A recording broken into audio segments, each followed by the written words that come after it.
이 시간에 모두 일어나셔서 하나님 말씀 함께 봉독하겠습니다. 마태복음 1장 18절에서 25절이에요. 저와 여러분이 같이 교독하겠습니다. 18절 제가 먼저 읽고요. 25절은 다 같이 합독하겠습니다. 예수 그리스도의 나심은 이러하니라. 그의 어머니 마리아가 요셉과 약혼하고 동거하기 전에 성령으로 잉태된 것이 나타났더니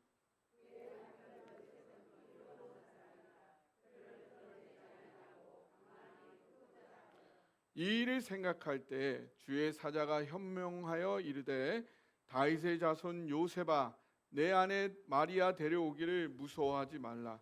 그에게 잉태된 자는 성령으로 된 것이라. 아들을 낳으리니 이름을 예수라 하라. 이는 그가 자기 백성을 그들의 죄에서 구원할 자이심이라 하니라.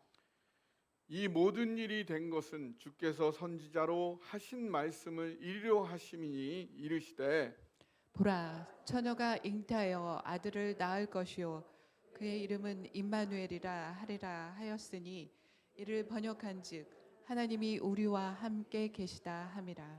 요셉이 잠에서 깨어 일어나 주의 사자의 분부대로 행하여 그의 아내를 데려왔으나 아들을 낳기까지 동침하지 아니하더니 나음의 이름을 예수라 하니라. 아멘. 잠깐 기도하겠습니다.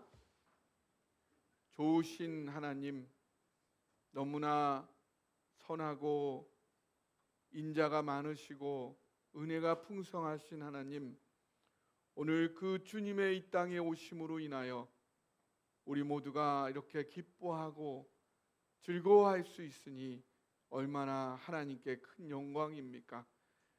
우리가 마음껏 주님의 사랑을 누리며 주님께 영광 돌리는 삶을 살게 하여 주옵소서. 오늘도 변함없이 우리에게 꼭 필요한 말씀 주님께서 예비하여 주셨습니다. 하나님, 저의 인간의 모습 가리워 주옵시고 오직 주님께서 친히 말씀하여 주옵소서. 주님만을 의지하오며 우리 주님 예수 그리스도의 이름으로 기도하옵나이다. 아멘. 드디어 우리가 약속 시리즈 성탄절 마지막 하나님의 말씀을 나누게 되었습니다. 어느 날 사업에 부도가 난 어떤 아버지가 있었습니다. 사업이 무너지고 건강마저도 안 좋아졌고 가족들은 어쩔 수 없이 뿔뿔이 흩어지고 말았습니다. 인생의 가장 어두운 밤을 지나고 있었습니다. 그는 그 고통 가운데 한탄하며 이렇게 기도하였습니다. 하나님, 저는 이제 진짜 혼자 남았습니다. 제 옆에는 이제 아무도 없어요. 그렇게 기도하는 중에 마음속에서부터 아주 조용한 음성이 들렸습니다. 아들아, 너는 혼자가 아니다. 나는 항상 언제나 너와 함께 있단다. 그는 얼마 후에 이렇게 고백합니다. 그때 상황은 하나도 변한 것이 없었지만 그 음성 한마디가 나를 살렸습니다. 이것이 바로 임마누엘입니다.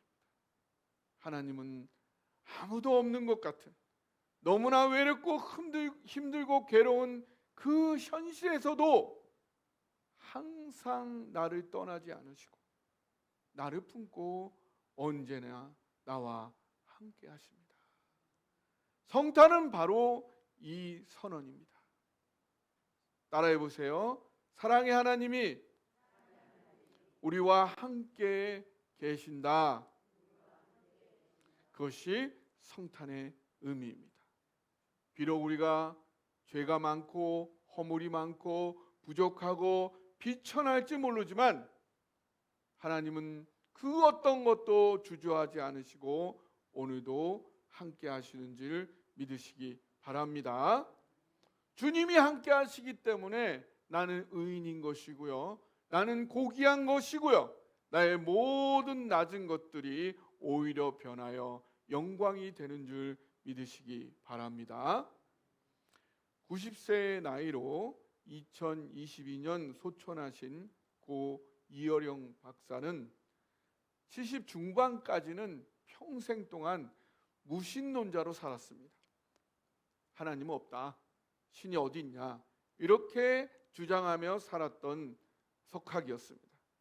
그런데 인생 후반 70 중반에 이르렀을 때에 나이가 드시니까 밤마다 새벽에 혼자 깨어 일어나는 것입니다. 저도 이거를 좀 이해가는 중에 있습니다. 혼자 갑자기 깨었는데 아무도 없는 거예요. 내가 새벽에 깼으니까 배우자님을 깨운다. 그럼 어떻게 돼요? 일주일 동안 반찬이 안 나오고, 내가 새벽에 깼다고 해서 배우자를 깨울 수 없잖아요. 딸을 깨울 수도 없고. 그때 절대 고독을 느꼈다. 절대 고독. 아무도 함께 해주지 않는 나만의 고독의 시간이 있더라. 나이가 들수록 그것을 느끼게 된다. 이것이 사실은 엄청난 하나님의 교훈이고 축복이에요. 젊은이들은 이런 걸 몰라. 그렇지만 나이가 들면서 이런 것이 있구나. 이게 영원한 것이 아니구나. 그러면서 그는 생각하게 됩니다. 이것이 영원할 수 있겠구나. 죽음 이후에 이 절대 고독을 영원히 혼자 느끼게 될 수 있겠구나. 그때 그 영원히 이어질 수 있는 이 절대 고독이 너무나 고통스럽게 느껴졌습니다. 그리고 그 즈음에 세상에서 가장 사랑하는 딸이 암과 시력 상실의 고통을 겪게 되었습니다. 근데 그 순간 자신이 그동안 그렇게 믿고 쌓아왔던 지식과 언어가 아무 소용이 없었어요. 나의 지식과 힘으로는 딸을 구하기에 아무것도 할 수가 없구나. 인생에서 절대적으로 가장 중요한 순간에 나는 정말 절대적으로 무능력하구나. 그는 이 절대 고독과 절대 무능력 앞에 고통하며 처음으로 교만하고 고집스럽던 그 마음을 내려놓고 하나님을 향해 마음을 열고 하나님의 존재, 그 임재를 경험케 해 주옵소서 겸손히 무릎 꿇어 기도하기를 시작했습니다. 그 이후 그는 서서히 절대자 하나님을 경험하게 되었습니다. 그래서 소천하시기 전까지 얼마나 하나님의 사랑을 전하는 전도자의 삶을 사셨는지 모르겠습니다.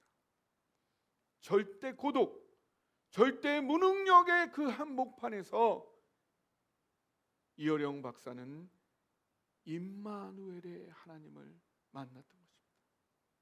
아무도 함께 해줄 수 없는 그 자리, 아무것도 할 수 없는 그 자리였지만 전능하신 하나님, 사랑 많으신 하나님은 거기서도 내가 너와 함께 하고 있다, 나를 품고 있었던 겁니다. 바로 절대 고독의 진정한 해결자 임마누엘의 하나님을 발견한 거죠.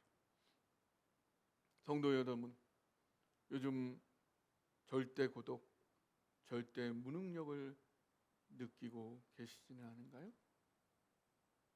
오늘 우리의 예배 가운데 나와 영원히 함께 하시는 임마누엘의 하나님 반드시 느끼고 그 사랑 듬뿍 담아가시기 바랍니다. 성경에서 말하는 인간의 문제는요, 단지 죄 행위를 말하지 않습니다. 죄 행위가 문제가 아니라는 거예요.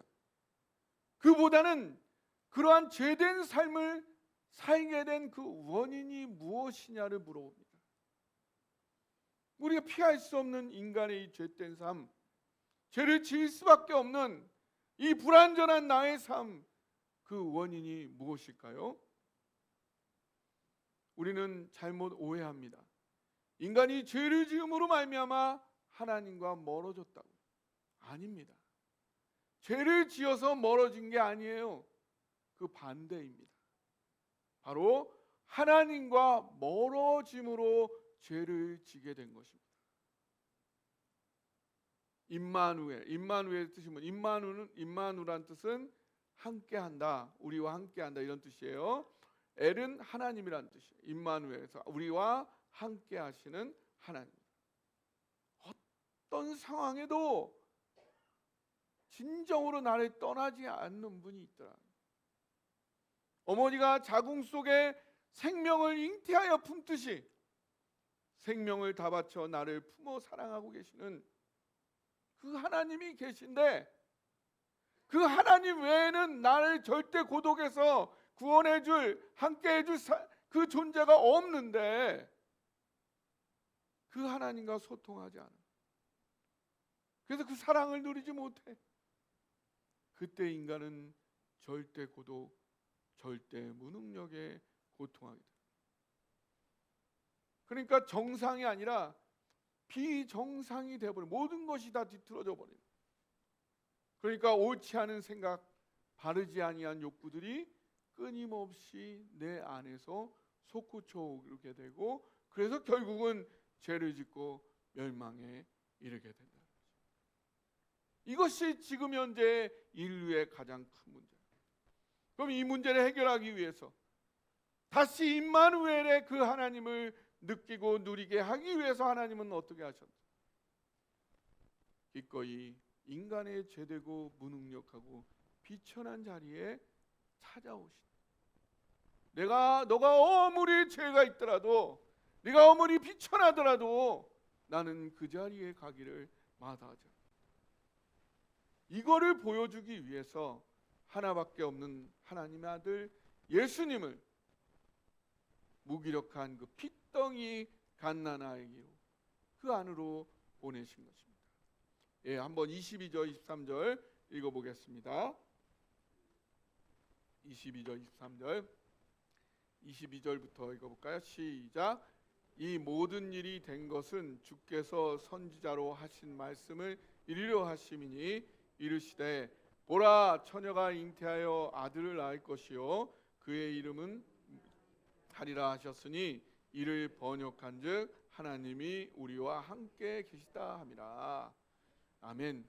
이 이야기는요, 이스라엘 사람들은 도저히 이해를 못하던 얘기했어요. 사람이 하나님을 만나면 어떻게 돼? 당장에 죽어버린다. 이렇게 성경에서 이야기하고 있었어요. 죄가 하나도 없으신 거룩하신 하나님 앞에 죄악된 인간이 그냥 하나님만 봐도 죽는다. 그게 아니다. 그게 아니라 너희가 너무 죄되고 속되고 천하고 비천하지만, 아니, 그런 너와 그런 너희와 하나님은 함께 하신다. 그것이 임마누엘.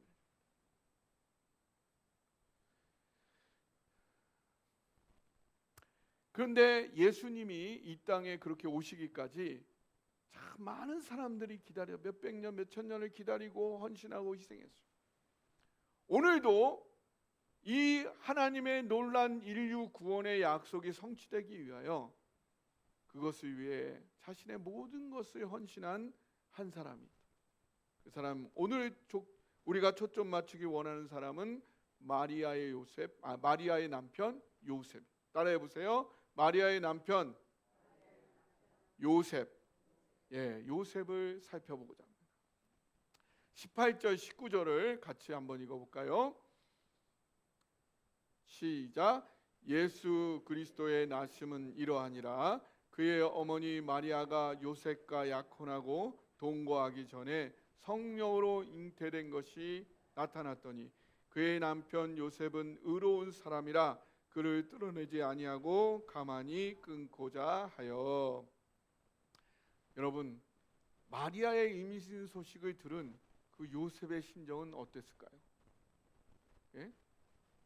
그 당시 요셉은 마리아의 혼인 준비로 한창 준비를 하면서 그녀와 함께 우리 그 미래를 꿈꾸며 한창 지내고 있었을 때 아닙니까?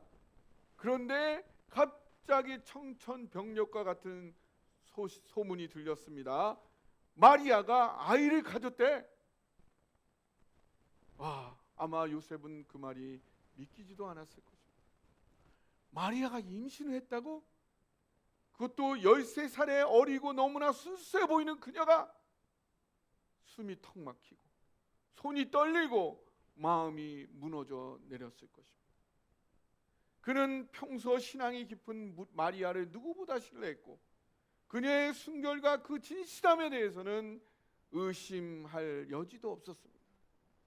근데 이 순간 눈앞에 닥쳐온 이 현실은 그의 신뢰와 인생의 모든 든든한 기초들을 송두리째 흔들어 놓고 있었습니다.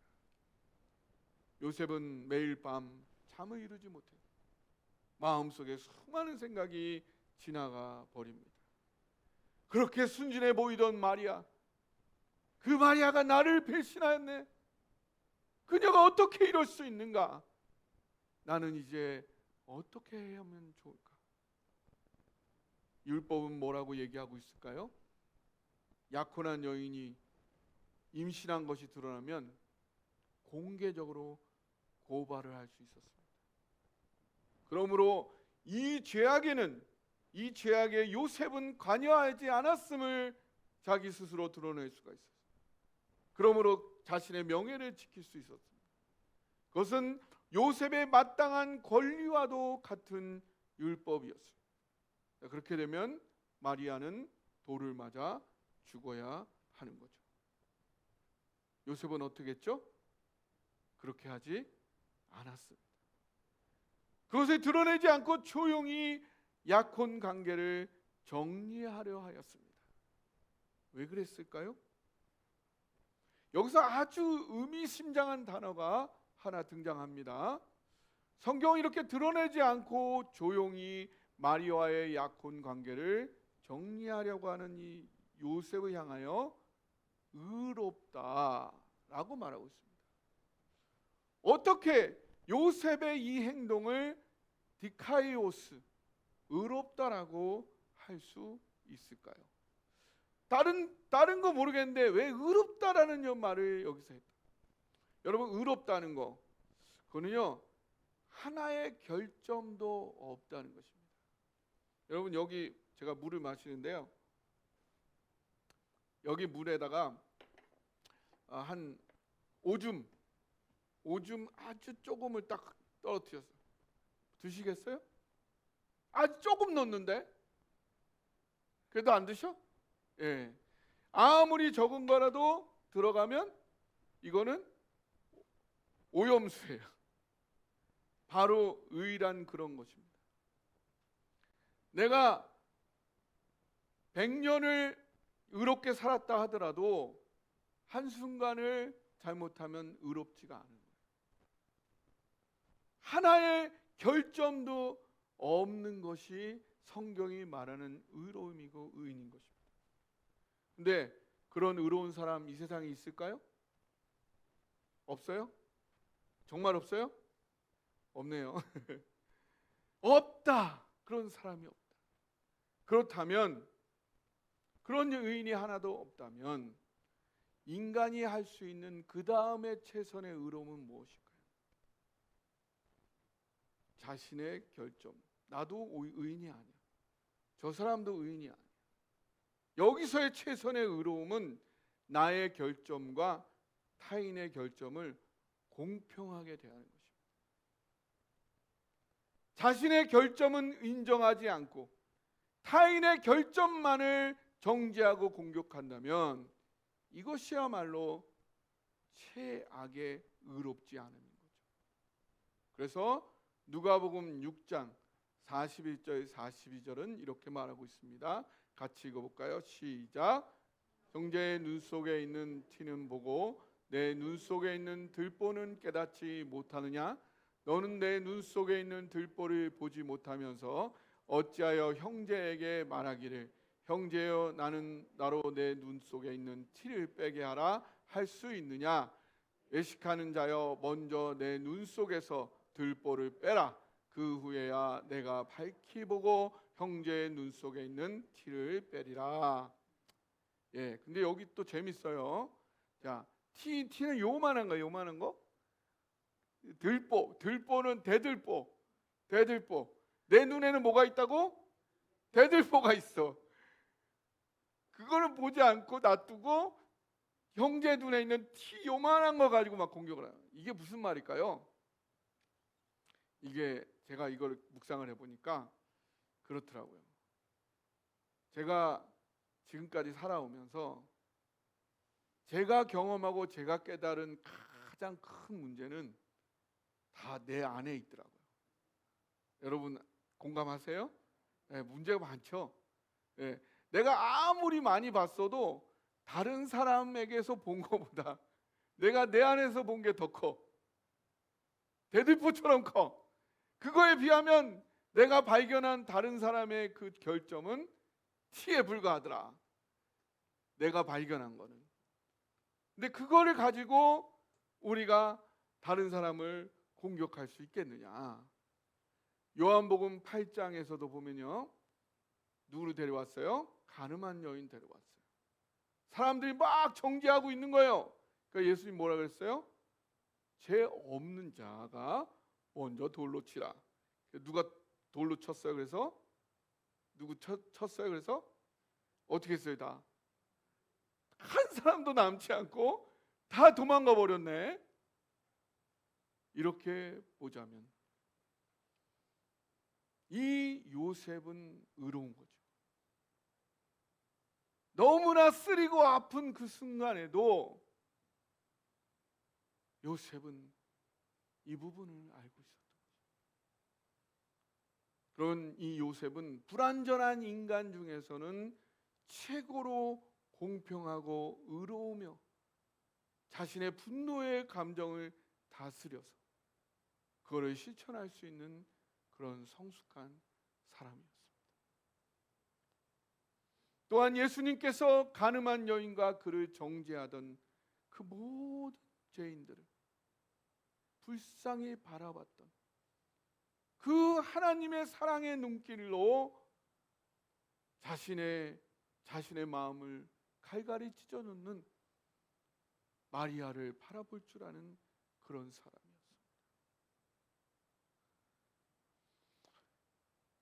누가 과연 자신을 배신한 약혼녀의 임신 앞에서 요셉과 같은 이런 행동을 실천할 수 있을까요? 요셉은 자신의 그 불완전함을 깊이 돌아보고 그거를 잘 알고 있었던 사람이에요. 자신과 타인을 동등하게 바라보는 공평함, 더 나아가 자신과 타인의 그 죄악을 하나님 사랑의 시각으로 바라보며 불쌍히 여기는 마음, 자신 안에 치밀어 오르는 분노의 감정에 자기가 먹히지 않고 있는 그대로의 사실을 받아들이며 그에 마땅한 반응을 행동할 줄 아는 성숙함을 가진 사람이었습니다. 일반적으로 홍기를 앞둔 20대 젊은 남성 청년에게 이런 모습 찾아보기 거의 불가능한 모습이죠. 이게 어떻게 가능하겠습니까? 근데 여러분은 어떠신가요? 여러분에게는 이런 의로움, 공평함, 성숙함, 불쌍히 여김이 있으십니까? 우리 사랑동산교회 성도들 모두 이러한 신앙적 성숙에 이르러 하나님께 칭찬받고 쓰임받기를 소원합니다. 그래서 하나님은 인류 구원의 역사를 짊어지고 그 한 부분을 감당해야 할 사람으로 그 당시 온 인류 중에서 누구를 뽑았어요? 요셉을 뽑았어요. 어때요? 요셉 뽑힐만 하지 않습니까? 그런 사람이 하나님께 쓰임을 받는다. 구원은요 은혜로 누구나 다 거저받을 수 있습니다. 할렐루야. 그런데 하나님께 쓰임 받는 축복은 모두에게 주어질 수 없습니다. 다른 사람을 살릴 수 있는, 하나님의 거룩한 구원 사역에 동참할 수 있는 사람은 신앙으로 다져진 모든 사람을 품을 수 있는 성숙한 인격자만이 가능한 것입니다. 신앙으로 다져진 성숙한 인격자들이 얼마나 있느냐, 그것이 교회의 역량입니다. 통일 한국을 책임질 우리 교회, 선교 한국을 짊어질 우리 교회를 꿈꾼다면 무엇보다 요셉이 보여주고 있는 이 의로움을 소유할 때까지 신앙으로 인격을 성숙시켜 가시기를 주님의 이름으로 축복합니다. 하나님께 쓰임받는 교회는 양적인 그 숫자보다도 이러한 질적인 성숙이 이루어진 교회입니다. 그런 면에서 저는 이렇게 외치고 싶습니다. 지금까지 우리 교회 성도들을 사로잡았던 모든 원망과 섭섭함이여 이제는 떠나갈지어다. 아멘. 예, 이제는 떠나보내도 되지 않겠습니까? 하나님이 이제는 떠나보내도 섭섭하지 않을 만큼 축복해 주시지 않았습니까? 또 그렇게 축복해 주실 것을 믿으십니까? 예. 그래서 우리가 과거에 함께 했었고 현재 함께하고 있고 앞으로 함께할 모든 사람들을 하나도 빠짐없이 의롭게, 공평하게, 자비롭게, 불쌍히 여기며 품을 수 있는 사랑동산교회 모든 성도 되기를 주님의 이름으로 간구합니다.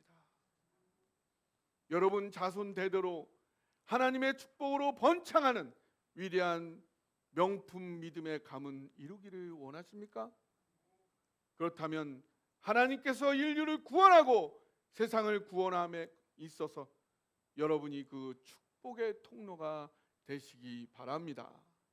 아멘. 그러시다면 요셉이 보여준 이 의로움, 공평함, 자비로움, 불쌍히 여김의 인격을 신앙으로 하루하루 성숙시켜 가시기 바랍니다.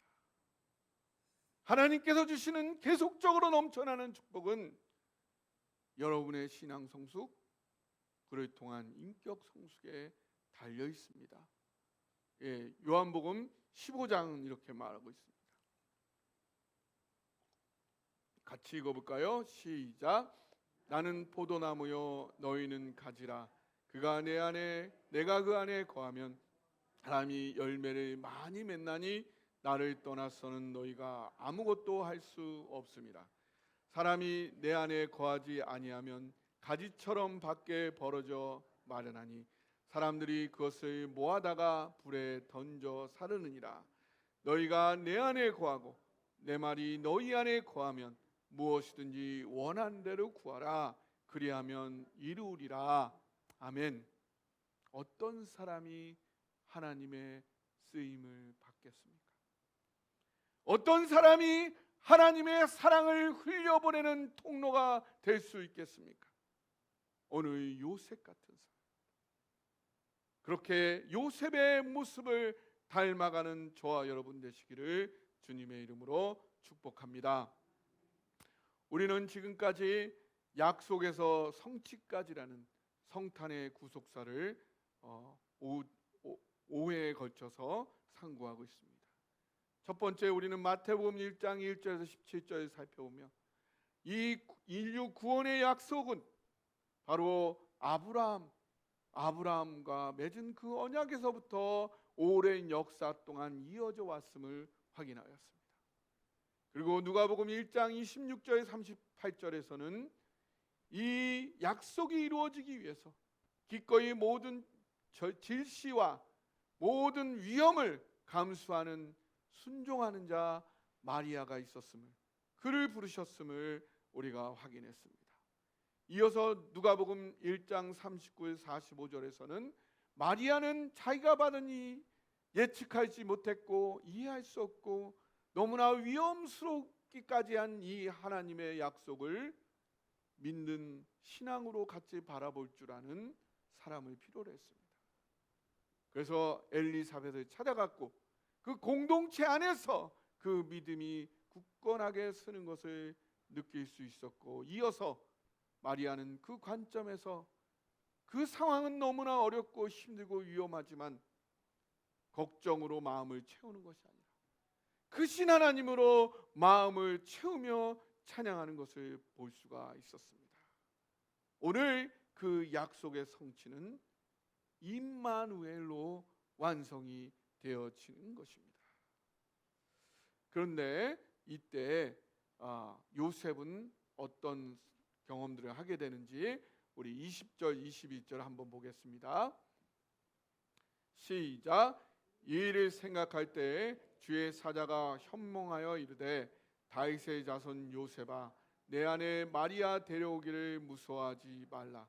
그에게 잉태된 자는 성령으로 된 것이라. 아들을 낳으리니 이름을 예수라 하라. 이는 그가 자기 백성을 그들의 죄에서 구원할 자이심이라 하니라. 아멘. 성숙한 신앙의 인격자였지만 요셉도 사람이에요. 그는 그 마리아의 소식을 듣고 나서 잠을 이루지 못하고 밤마다 수많은 번민으로 고통하고 있었습니다. 그 고통 중에 꿈에 주의 사자가 나타나서 걱정하지 말아라, 두려워하지 말아라, 이것은 성령으로 잉태된 것이다. 너와 마리아를 통해서 인류 구원의 구원자 예수가 태어날 것이다. 그 설명을 듣는 것입니다. 그렇게 고통스러웠던 그 사실이 순간 최고의 기쁜 소식이 되는 것입니다. 나의 인생을 통해서 하나님의 이 인류 구원의 역사에 동참하게 되는구나. 할렐루야. 마리아는 여전히 나를 배신하지 않은 너무나 사랑스러운 나의 신부였구나. 그는 잠도 그 잠자는 중에 일어나서 달려갈 정도입니다. 모든 번민이, 자신을 눌렀던 모든 번민이 오히려 세상 최고의 축복과 기쁨으로 완전히 바뀌는 역사가 일어나는 것입니다. 오늘 이 성탄에도 여러분을 짓누르고 있는 걱정, 염려, 불안, 번민은 무엇입니까? 오늘 이 성탄의 기쁨이 함께할 때 여러분의 영안이 열려서 그 고통 가운데도, 그 어려운 가운데도 하나님의 놀라운 사랑이 담겨 있다는 것을 발견하여 그 모든 것이 축복과 기쁨으로 바뀌는 역사가 있기를 주님의 이름으로 축원합니다. 그렇게 바뀌는 것이 바로 성탄이고 임마누엘의 축복인 것입니다. 그래서 이 소식을 들은 요셉은 어떻게 했을까요? 24절 25절 읽어보겠습니다. 시작. 요셉이 잠에서 깨어 일어나 주의 사자의 분부대로 행하여 그의 아내를 데려왔으나 아들을 낳기까지 동침하지 아니하더니 나음의 이름을 예수라 하니라. 아마 꿈에서 천사의 소식을 듣자마자 잠에서 깨어 일어났어요. 더 잠의 시간을 낭비할 수 없다. 어디로 갔어요? 그리고 아마 동이 트기도 전에 마리아에게 막 달려갔습니다. 마리아는 그 집에서 친정이라 하더라도 얼마나 눈치를 보면서 가시방석에 앉아 있었을까요? 그 마리아를 들쳐업고 자기 집으로 데려와서 예수님이 태어나기까지 사랑으로 돌봐주는 요셉이 아닙니까? 여러분, 오늘도 여러분도 오늘 영안이 열려서 여러분 힘들고 어렵고 고통스러운 그것조차도 오히려 하나님의 축복이요 기쁨의 시작임을 여러분 깨달아서 요셉처럼 당장에 일어나 세상을 향해 사람들을 향해 사랑을 실천하기에 위해서 달려가는 여러분 되시기를 주님의 이름으로 축복합니다. 네, 이 시간 말씀 붙잡고 같이 기도하기를 원합니다.